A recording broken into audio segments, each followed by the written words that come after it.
और कितना फुल चाहिए है? अरे ठीक है, सही है। देखो बच्चा, हम लोग जो है मैथ में पार्टनरशिप चैप्टर पढ़ रहे हैं, उसके 29 नंबर क्वेश्चन तक आपको बता दिए थे पिछली क्लास में। आज 30वें नंबर का क्वेश्चन देखना है और टाइप 3 के अंतर्गत हम लोग पढ़ रहे हैं, ठीक है। तो 30वें नंबर का क्वेश्चन आप लोग देखेंगे क्या है, ठीक है। तो 30वें नंबर का क्वेश्चन देखो क्या है, ठीक है। कह रहा है, क्या कह रहा है कि ए ने कुछ रुपए निवेश करके एक व्यापार शुरू किया, ठीक है। ए ने कुछ रुपए निवेश करके एक व्यापार शुरू किया। बी ने ए से 500 अधिक निवेश किए, ठीक है। तो दो लोग हैं यहाँ पर, आप देखिए 500 ने 5000 अधिक निवेश किए। ए और बी दो लोग हैं, ठीक है, दो लोग हैं। अब कह रहा है कि ए ने कुछ रुपए निवेश करके जो है व्यापार शुरू किया है, तथा बी ने ए से 5000 रुपये अधिक रुपए निवेश कर किए हैं, तथा ए 5 महीने तक व्यापार में रहा। अब यहाँ पर ध्यान से देखिए, रुपए अगर निवेश करने की हम बात करें, ठीक है, तो वो पूंजी होगी। तो पूंजी को हम लोग कहाँ से दिखाते थे? सी से, ठीक है। तो ए ने कुछ रुपए निवेश किया, मान लिया जो ए ने रुपए निवेश किए हैं वो x रुपए निवेश किए हैं, जबकि ठीक है बी ने ए से 5000 अधिक निवेश किए हैं। तो बी जो निवेश किया होगा x प्लस 5000 रुपए निवेश किया होगा, ठीक है। क्लियर? शांत हो जाओ। अब देखो क्या कह रहा है यहाँ पर, ए 5 महीने तक व्यापार में रहा। ए जो है ये 5 महीने तक व्यापार में रहा है, ठीक है। बी उससे 1 महीने अधिक व्यापार में रहा है, अर्थात ये 6 महीने तक व्यापार में रहा है, ठीक है। ठीक है, आगे कुल लाभ जो है कितना हुआ? 26,000। कुल लाभ जो है वो 26,000 रुपए का हुआ है, ठीक। आगे जिसमें से बी को ए से, जिसमें से कुल लाभ कितने का हुआ है? 26,000 का, जिसमें से बी को ए से 6,000 अधिक प्राप्त हुए। इसका मतलब ये हुआ कि इसने ज़्यादा पूंजी लगाई है, ज़्यादा समय तक लगाई है, तो इसको ज़्यादा रुपए मिले होंगे। तो बी को ज़्यादा रुपए लाभ हुए, बी को ज़्यादा मिले हैं, अर्थात बी माइनस ए कितने हजार रुपए ज़्यादा मिले? 6,000। तो बी माइनस ए बराबर 6,000, ठीक है। ये लाभ है, कुल लाभ टोटल लाभ हुआ है 26,000, लेकिन बी को ए की तुलना में 6,000 रुपए ज़्यादा लाभ हुए हैं, अर्थात बी माइनस ए अगर कर देंगे तो 6,000 आ जाएगा। आगे कह रहा है कि ज्ञात कीजिए ए तथा बी ने कितनी कितनी पूंजी निवेश जो है की है। तो बी और ए ने कितनी कितनी पूंजी निवेश की है, हमें यही निकालना है। लेकिन एक चीज देखो, यहाँ कुल लाभ है, ये क्या है? ये कुल लाभ। अच्छा, कुल लाभ का मतलब ए और बी दोनों को मिला करके जो लाभ होगा वही तो कुल लाभ होगा। तो अगर हम ये कुल लाभ को ऐसे ना लिख करके मैथ की भाषा में ए प्लस बी ऐसे लिख दें तो कोई दिक्कत, यानी ए को लाभ और बी को लाभ, दोनों का लाभ जोड़ दिया, वही तो कुल लाभ होगा। ए का लाभ, बी का लाभ, कुल मिला इन दोनों का लाभ जोड़ देंगे तो वही होगा कुल लाभ। तो कुल लाभ यानी ए प्लस बी बराबर इतना, ठीक है। और अगर हमने बताया इन दोनों के लाभों का अंतर निकाला है, बी माइनस ए, वो दिया है 6,000। यही तो क्वेश्चन में दिया है ना, वो कह रहा है, खुद ही कह रहा है। तो इसको अगर हम ऐसे लिख दें, इसको अगर हम ऐसे लिख दें बी प्लस ए, तब भी तो कोई दिक्कत नहीं होनी चाहिए आप लोगों को, ठीक है। अब यहाँ से हम लोग लाभ निकाल लेंगे किसका कितना हुआ है। तो आप लोग जो सरल मेथड है उस तरीके से भी कर लोगे, हालांकि हमने इस तरीके का कोई अगर आ जाए तो तरीका बताया है। क्या करेंगे, इसको देखो, इसको क्या करना, अगर बी का मान निकालना है तो प्लस प्लस है, तो इधर की वैल्यू जोड़ के आधा कर दो, ठीक है। क्या कर दो? जोड़ के आधा। तो 26 और 6 कितने हो गए? 32। 32 का आधा कितना हो गया? 16, यानी 16,000, ठीक है। यानी बी को कितना लाभ मिलेगा? 16,000। लाभ का 16,000 हिस्सा बी का है। ए को अगर देखा जाए तो एक प्लस है एक माइनस है, तो घटा के आधा करते हैं। घटा के आधा यानी 26,000 में 6,000 गया, 20,000 और 20,000 का आधा करेंगे 10,000, यानी ए को जो लाभ मिला है वो 10,000 मिला है, ठीक है। अच्छा, 1 0, तो 10,000 रुपये मिला है। कुछ गड़बड़ कर रहे हैं, ठीक है ना? हाँ सही है, 10,000 रुपये मिला है। तो ए और बी दोनों को लाभ तो हमें पता चल गया किसको कितना मिलेगा, ठीक है। अब देखो, अगर हम लोग यहाँ पर ध्यान से देखें, हमें पूंजी निकालनी है इन लोगों की कि इसने कितनी पूंजी लगाई थी, इसने कितनी पूंजी लगाई थी। तो पूंजी निकालने के लिए हमें क्या चाहिए? ये x का मान पता चल जाए तो हम आसानी से निकाल लेंगे। यहाँ पे हमें समय भी दे दिया है। अब एक चीज़ देखो, हमको सूत्र मालूम है, क्या क्या मालूम है सूत्र? कि लाभ बराबर क्या होता है? लाभ बराबर आप जानते हो, पूंजी इंटू समय होता है, ये हम जानते हैं, ठीक है। पूंजी इंटू समय होता है, लाभ बराबर। अगर पूंजी निकालना हो तो लाभ बटे समय करना होगा, यही तो करना होगा ना। अगर हमें पूंजी निकालनी हो तो लाभ बटे समय करना होगा, नहीं समझ, सही बात है कि नहीं? तो अगर हमें पूंजी निकालनी है तो पूंजी तो ये पहले दे दी है, कोई दिक्कत नहीं, लेकिन अगर हम पूंजी का फिर से यहाँ पे रूप निकालें, पूंजी बराबर, तो आपको पता है लाभ यहाँ आ जाएगा, लाभ बटे समय, यानी ए का लाभ, नहीं तो होगा लाभ बटे समय, यही तो आएगा ना, पूंजी बराबर लाभ बटे समय, यही तो होगा। तो ए का लाभ कितना है वो लिख दें, इधर लिख देते हैं, इधर पूंजी बराबर लाभ बटे समय, इसको मिटा दें। तो ए का लाभ कितना है, ए का लाभ कितना है 10,000, ठीक है। समय कितना है 5 महीने, ठीक है। इधर चलें, इसका लाभ कितना है बी का 16,000, समय कितने समय के लिए लगाया था 6 अनुपात, ठीक है। तो यहाँ से क्या हो जाएगा, हमारा लाभ बटे समय के हिसाब से निकाल लेंगे तो हमारा अनुपात निकल के आ जाएगा पूंजी का अनुपात, ठीक है। पूंजी का अनुपात हमारा निकल के आ जाएगा। तो अगर चाहो तो आप 0 से 0 पहले काट लो, ठीक है।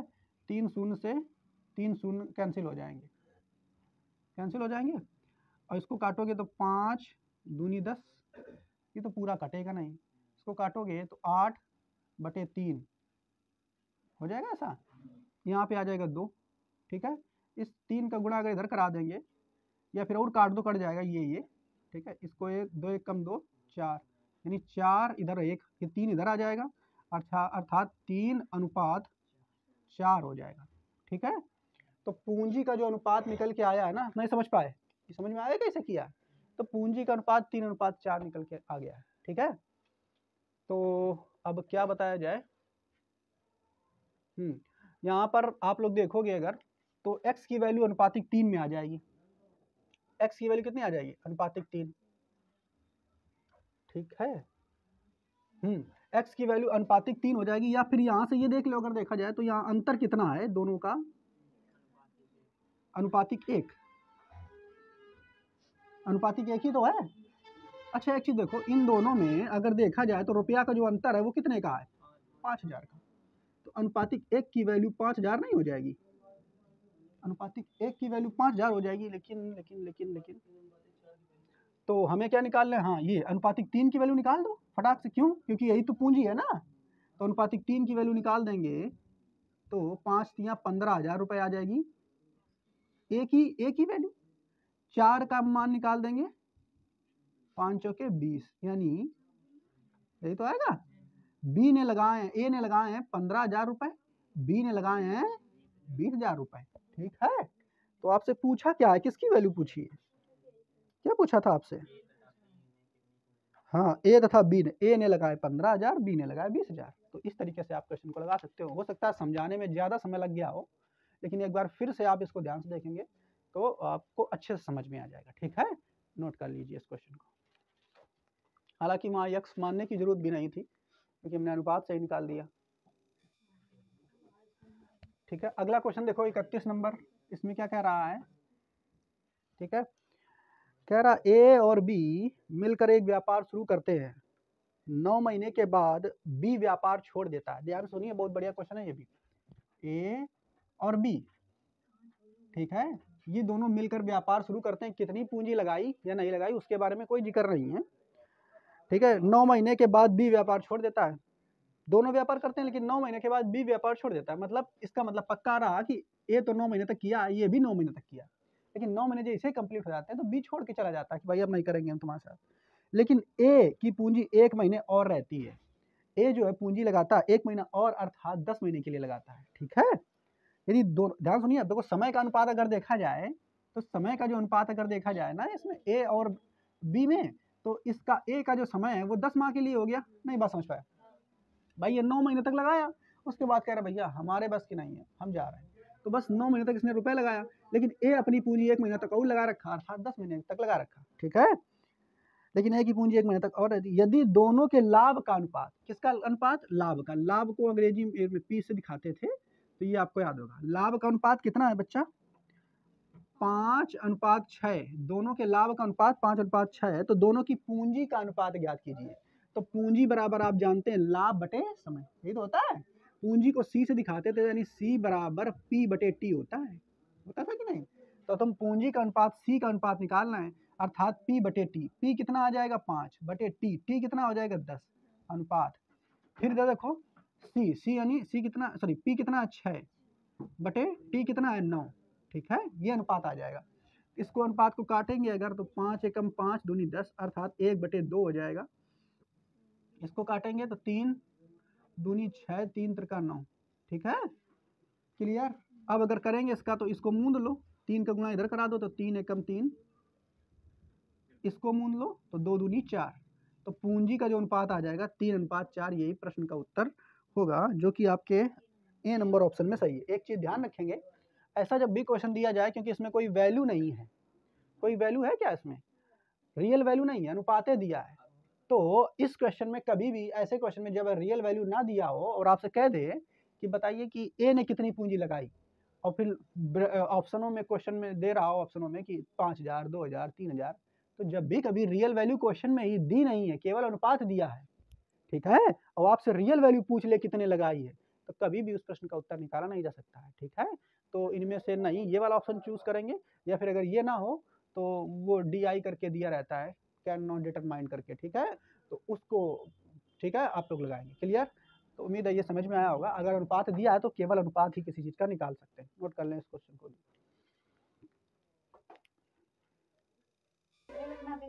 अगला क्वेश्चन देखो, क्वेश्चन नंबर 32, ठीक है। क्वेश्चन नंबर 32 कह रहा है कि ए एक व्यापार की शुरुआत में कुल 36,000 की पूंजी निवेश करता है। अब ए है और एक बी है। अब व्यापार के शुरुआत में कुल 36,000 की पूंजी निवेश करता है, पी बराबर 36,000, ठीक है, कुल 36,000 की पूंजी निवेश करता है।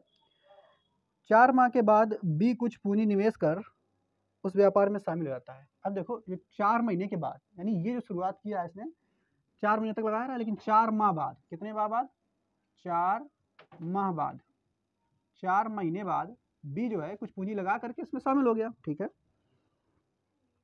तथा 1 वर्ष के अंत में दोनों क्रमशः 9:7 के अनुपात में लाभ प्राप्त करते हैं, ठीक है। लाभ जो होता है, यानी ये पूंजी थी, पूंजी को सी से दिखाते हैं, ठीक है, लाभ जो है दोनों को कित 1 साल के अंत में कितने अनुपात का लाभ होता है, 9:7 के अनुपात में लाभ होता है, ठीक है। अच्छा, और 1 वर्ष के अंत में एक चीज ध्यान देखिए, ये शुरू से लगा है, ये वाला व्यक्ति शुरू से लगा है, शुरू से लगा है मतलब इसने 1 साल के अंत में, अर्थात टोटल इसका जो टाइम होगा ना 12 महीने होगा, लेकिन ये 4 महीने बाद आता है। इसके 4 महीने बाद जैसे ये जुड़ा तो 4 महीने गुजर गए, फिर आया और 1 साल हुआ होगा, तो 4 महीने गुजरने के बाद कितने महीने बचे, इसके पास बचे 8 महीने तक ये लगा रहा, तो टाइम इसका ये इतना हो जाएगा, ठीक है। तो यहाँ पर इसकी केवल वैल्यू दी गई है कि इसने कितनी पूंजी निवेश की थी, तो कोई दिक्कत नहीं, हम लोग आसानी से निकाल लेंगे इन लोगों का क्या, पूंजी का अनुपात निकाल लेंगे कि नहीं। तो पूंजी का अनुपात अगर सी आप निकालेंगे तो पूंजी बराबर आपको पता लाभ बटे समय, क्या होगा, लाभ बटे समय, यानी 9/12, ये 7/8, ऐसे तो होगा कि नहीं। तो हम इसी में कर लेते हैं ना, इसको ऐसे कर लें, कोई दिक्कत, पूंजी बटे समय आराम से इसको कर लेंगे, ठीक है।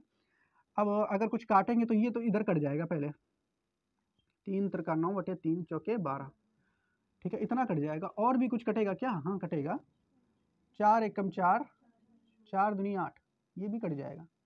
अब कुछ कटेगा नहीं, लेकिन इसका गुणा आप इधर करा दो तो 6:7, ठीक है, 6:7 जो है यहाँ पर हो जाएगा, किसका अनुपात हो गया, ये पूंजी का।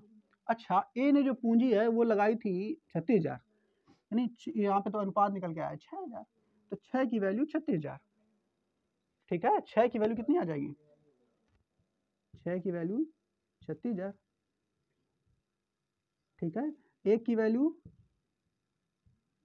6,000, 7 की वैल्यू, यानी इसकी पूंजी निकालनी है ना 42,000, ठीक है। आपसे पूछा क्या है, बी की पूंजी कितनी है, 42,000, ठीक है, नोट कर लो।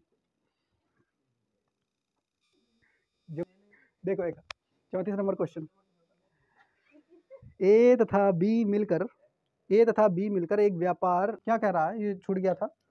ए ने 1200 रुपये लगा करके एक व्यापार जो है प्रारंभ किया। ए जो है, ए इसने 1200 रुपये लगा करके, ठीक है, 1200 रुपये लगा करके एक व्यापार जो है शुरू किया।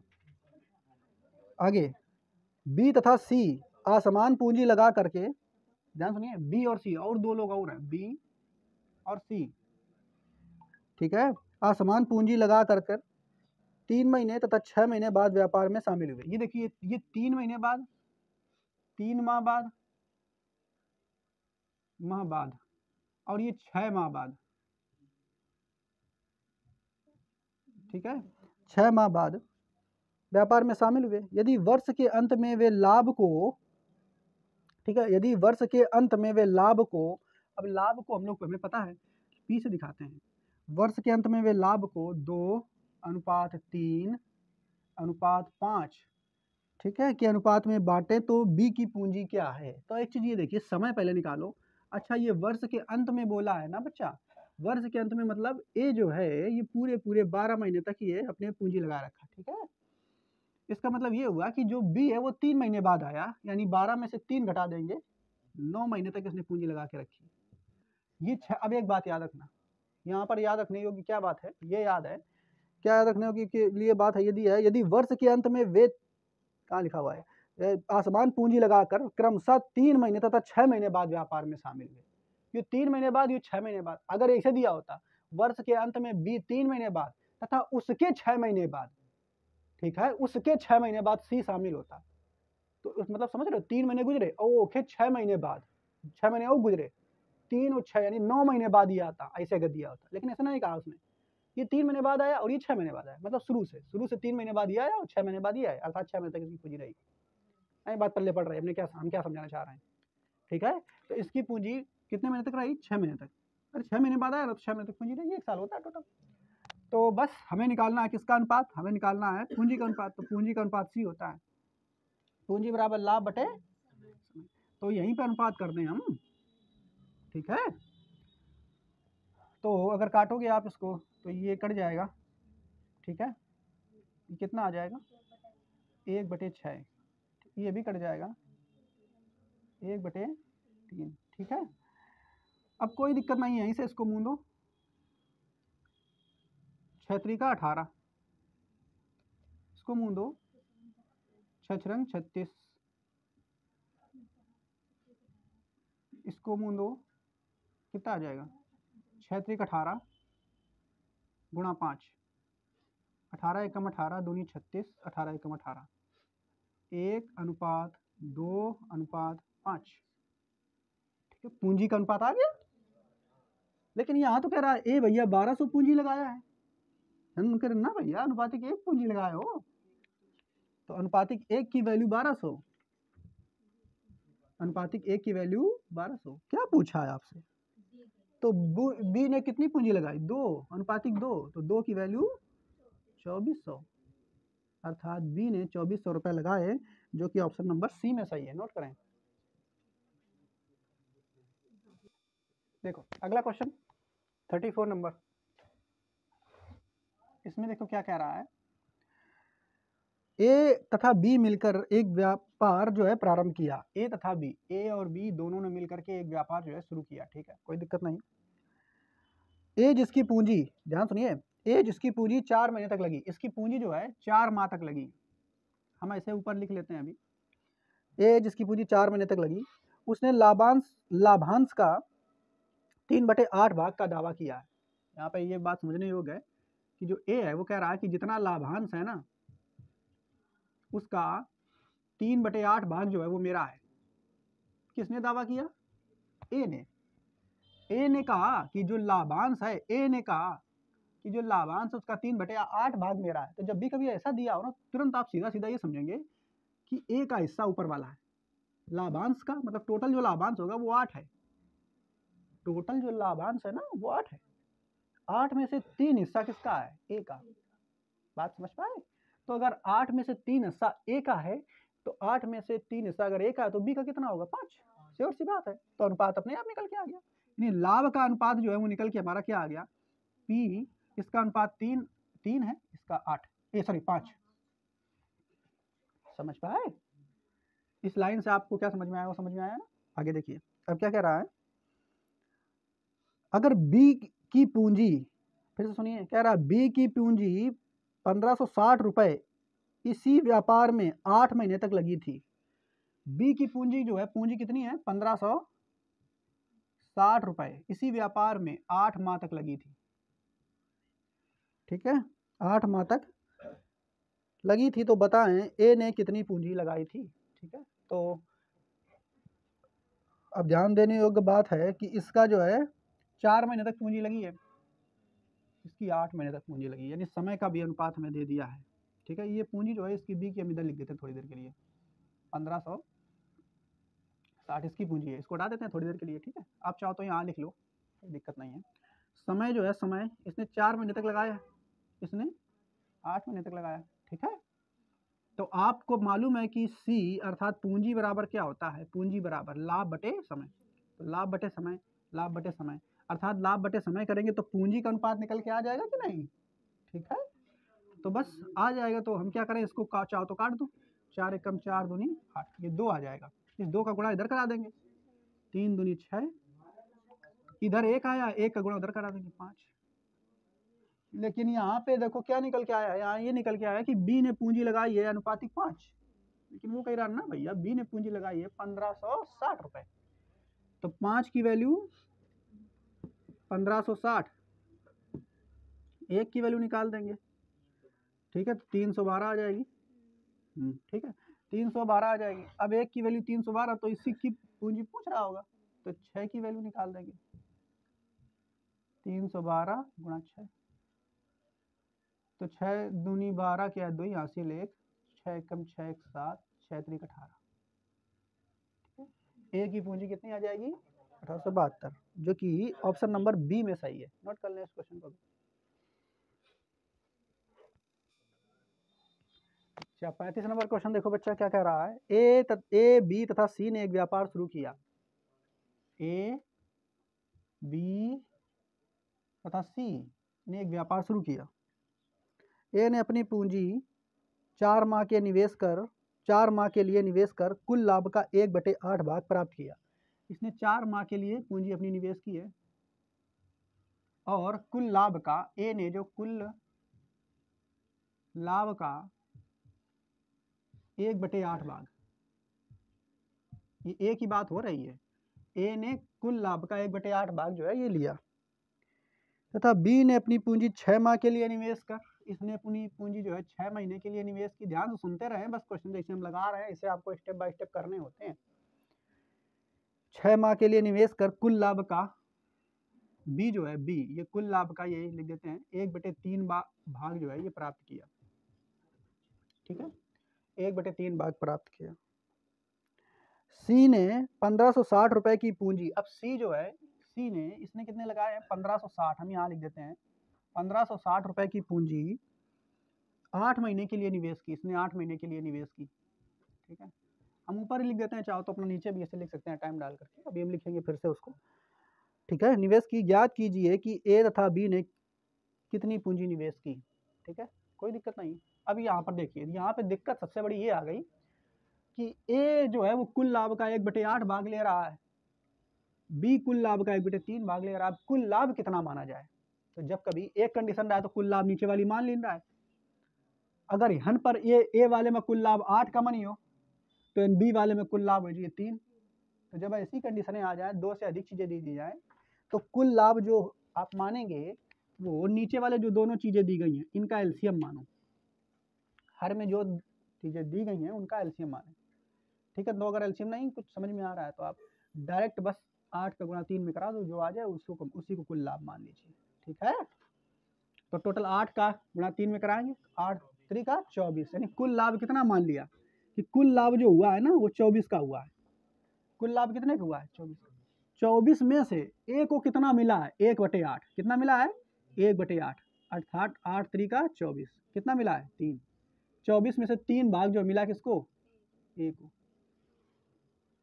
ठीक है, अब यहां पर देख लो, 24 कुल लाभ होता है और कुल लाभ में से 1/3 भाग क्या मिला है? बी को, किसको मिला है 8, यानी 8 भाग किसको मिला है बी को। ठीक है, टोटल 24 रहा है, ए को मिला है 3 भाग, बी को मिला है 8 भाग, 8 और 3 11, 11 24 में से 11 घटाएंगे तो 13, यानी 13 भाग किसको मिला होगा सी को। अनुपात निकल के आ गया लाभ का सभी का।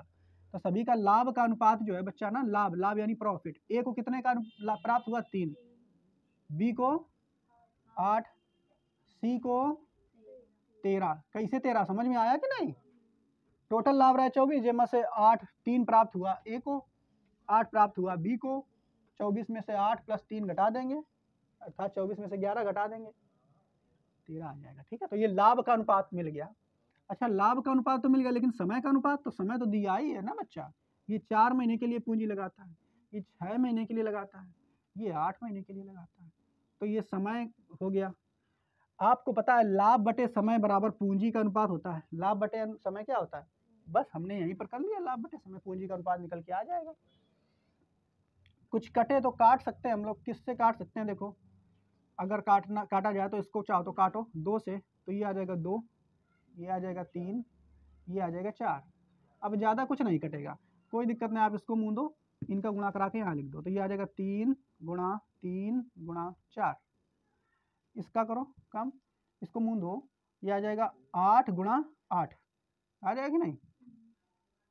इसको मुँह दो, 13 गुणा 6। कुछ कटेगा, अब कटेगा नहीं, कटेगा 2 से कट जाएगा, और 2 4 3, ठीक है, अब नहीं कटेगा। तो अब अनुपात निकाल लेंगे, 3 3 9 दूनी 18 है, इधर लगाओ, 8 चौके 32, 39, ठीक है। तो पूंजी का अनुपात आ गया ना सभी का। इसने 18 रुपये लगाए, इसने 32 लगाए, इसने 39 लगाए। तो यहाँ तो कह रहा है ना भैया सी ने 1560 रुपये लगाए, हम कह रहे हैं नहीं भैया सी ने 39 रुपये लगाए। 39 की वैल्यू कितनी हो जाएगी 1560, 39 की वैल्यू हो जाएगी 1560, ठीक है, बटे में 39 कर दो तो 1 की वैल्यू आ जाएगी, ठीक है। तो अनुपातिक ऐसे कर दो सीधा, 1560 बटे 39, तो कितने बार जाएगा ये, 4 3 12, 4 चौका 16, 3 बार जाएगा ना, कितना 29 आएगा। 39 से अगर काटेंगे तो 3 बार जाएगा, तो 39 गुणा 3 4 बार चला जाएगा, 4 चौका 16, हाँ 4 बार चला जाएगा, ठीक है, 40 4 आ जाएगा, कितना आ जाएगा 40, है ना। तो 1 की वैल्यू 40, 1 की वैल्यू अगर 40, तो कि क्या पूछा है आपसे, ए तथा बी ने कितनी पूंजी निवेश की, अलग अलग सबका निकाल के पूछा है, दोनों का है ना। तो पहले 18 की वैल्यू निकाल दो, तो ए का वैल्यू आ जाएगा, ठीक है, 40 गुणा 18 720 आ जाएगा, ठीक है। और इसी तरीके से बी का निकाल देंगे तो 32 का मान निकाल दें, ए का वैल्यू इतना आ गया, अनुपातिक 40, कितना आ जाएगा, ठीक है। तो 4 दूनी 8, 4 3 12, 1280। ए ने 720 रुपए की पूंजी लगाई और बी ने 1280 रुपए की पूंजी लगाई, ठीक है। और ये प्रश्न का जो उत्तर है किस ऑप्शन में है, ऑप्शन नंबर सी में हो जाएगा। आप इसको भी नोट कर लें। उम्मीद करते हैं ये भी समझ में आया होगा। आपको देखो लग रहा है कि बहुत बड़ा है, लेकिन आप जब कैलकुलेशन करेंगे तो कुछ माइंड में करनी होती है। ये हमने समझाने के लिए आपको सब ऐसे बताया है, ठीक है, ताकि आपको सब प्रॉपर समझ में आए, ठीक है। बाकी जब अपना एग्जाम में करेंगे तो कैलकुलेशन अपना मन में ही करिए, इतना उस पर मजबूर कीजिए और मन में करिए। तो उम्मीद करते हैं ये समझ में आया होगा। इस तरीके से ये टाइप जो है हमारा टाइप 3 ये समाप्त होता है। इसके बाद हम लोग टाइप 4 में चलेंगे और टाइप 4 से जो क्वेश्चन है वो आगे हम लोग शुरू करने वाले हैं, ठीक है। नेक्स्ट क्लास में हम लोग उसको करेंगे टाइप 4, ठीक है।